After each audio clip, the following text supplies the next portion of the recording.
我冇諗過會開一間相機鋪啊，只不過呢樣嘢係因為我對攝影嘅熱愛，所以最尾係開咗一間鋪頭。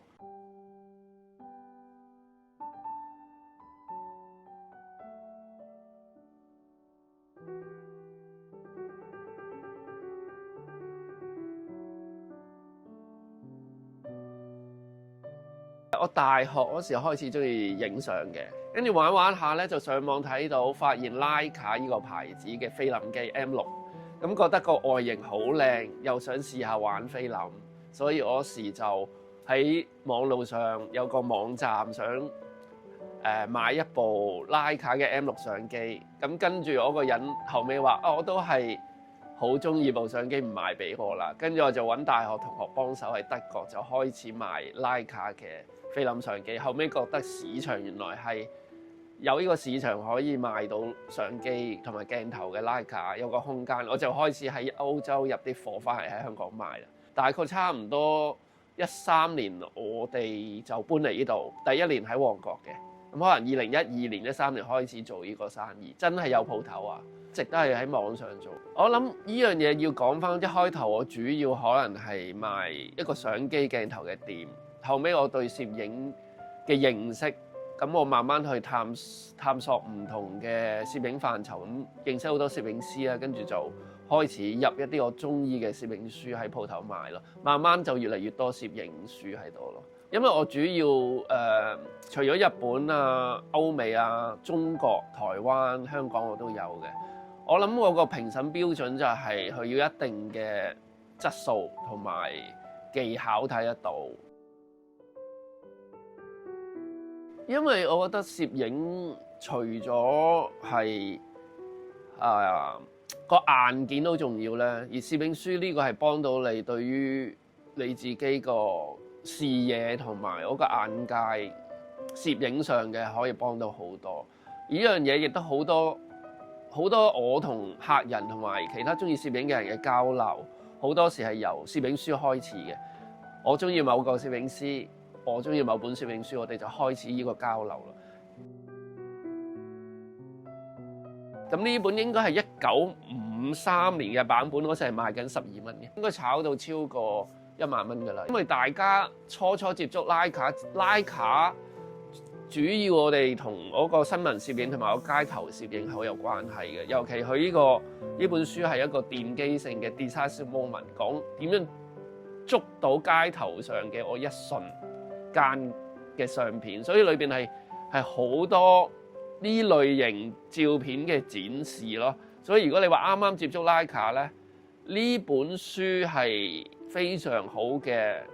學習。當呢個叫做自由新聞記者呢個身份都係一個機緣巧合做得到。咁大概係5-6年前開始。作為一個新聞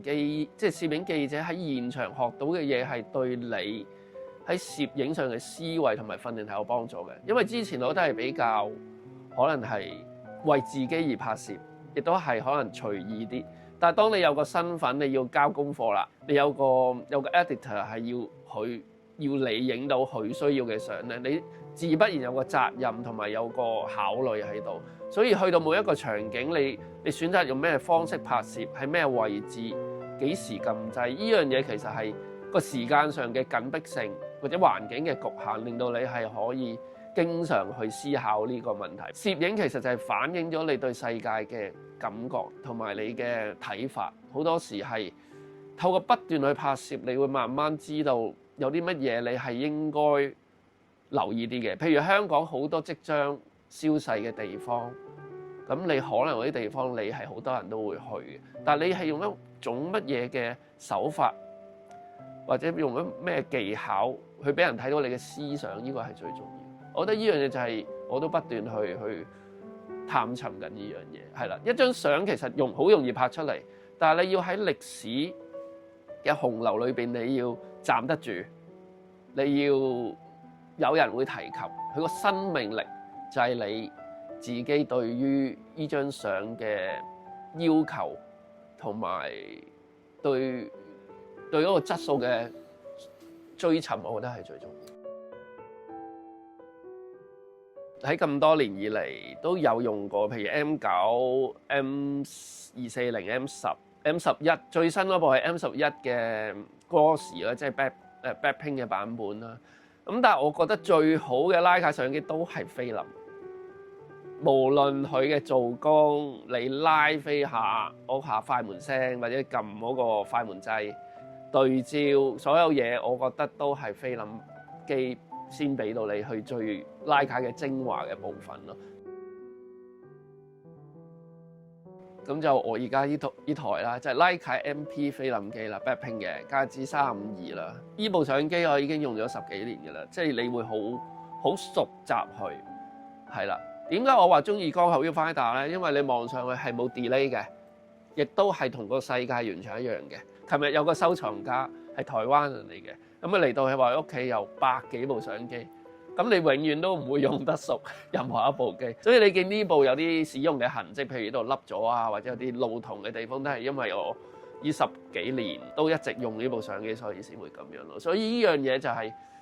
首先你有錢買好多相機係一回事，但係如果你使用上你應該揾幾部你係得心應手嘅，你用熟佢，咁你呢樣嘢你可以就好快去捕捉你想要嘅瞬間咯。